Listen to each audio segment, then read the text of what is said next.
중국 전국시대에 지어진 병법서입니다. 자, 손자에서 유래한 말 너무나 잘 알고 계시죠?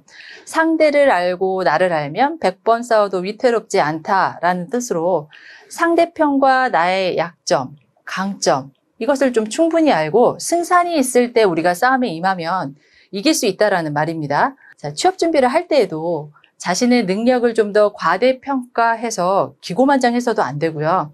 또한 지원하는 기업의 상황에 대한 파악 없이 정말 무턱대고 지원하는 것을 경계하자라는 의미입니다. 경력기술서의 구성을 한번 함께 살펴볼까요?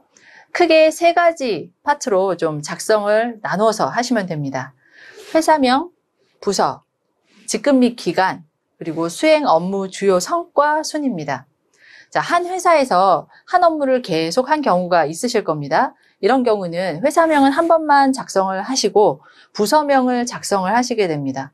자, 이 교육을 듣고 계시는 선생님들 중에 나는 한 개 이상의 회사에서 좀 업무를 했는데 그러면 회사명을 그때그때마다 반드시 작성을 해 주십시오.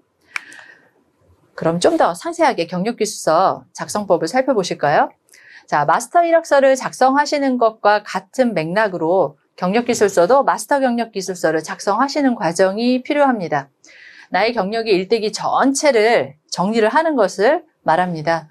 자, 경력기술서는 주요 경력에 관련된 회사 또는 그 최근 업무 또 수행을 했던 회사를 작성하시면 됩니다.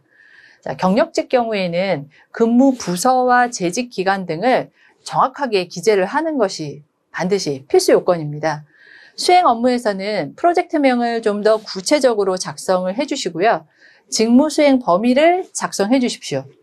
주요 성과는 되도록이면 업무 성과를 수치화, 아시죠? 수치화. 구체적으로 좀 더 명시해 주시는 것이 필요합니다.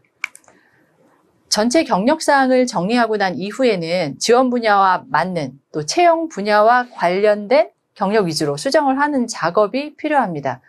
최근 순으로 작성하는 거 선생님들 이력서 작성하실 때도 학습하셨잖아요. 필수사항입니다.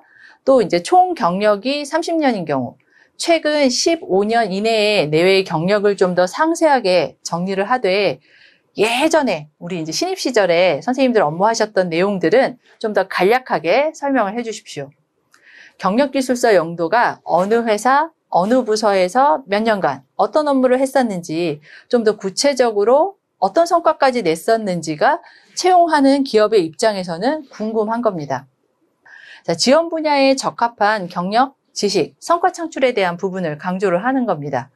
지원 분야와 맞는 업무 경력 중에 가장 오래 수행을 했던 일, 또 성과가 매우 좋았던 업무 내용 중에서 정량적인 지표를 활용해서 좀 작성을 함으로써 선생님들의 업무 성과를 부각시키고 또 강조하는 겁니다.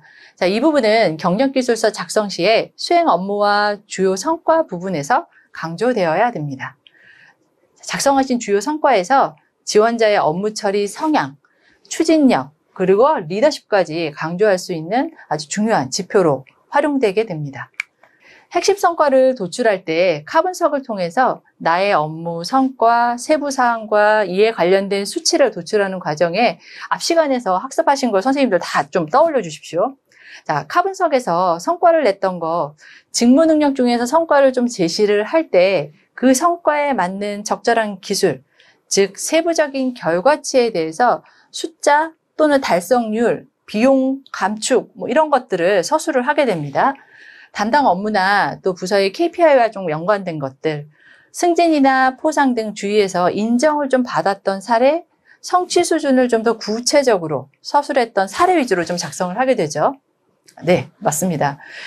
나의 경력을 좀 더 부각시킬 때에는 사내에서 중요도 있는 프로젝트에 내가 어느 정도 기여했는가, 매출이익에 공헌한 사항, 또 아주 급작스럽게 사내에서 발생된 사항에 내가 어떤 식으로 응대하고 순조롭게 해결을 했는지를 보여주는 것이 이 경력기술서가 굉장히 잘 작성된 사례라고 말할 수 있습니다.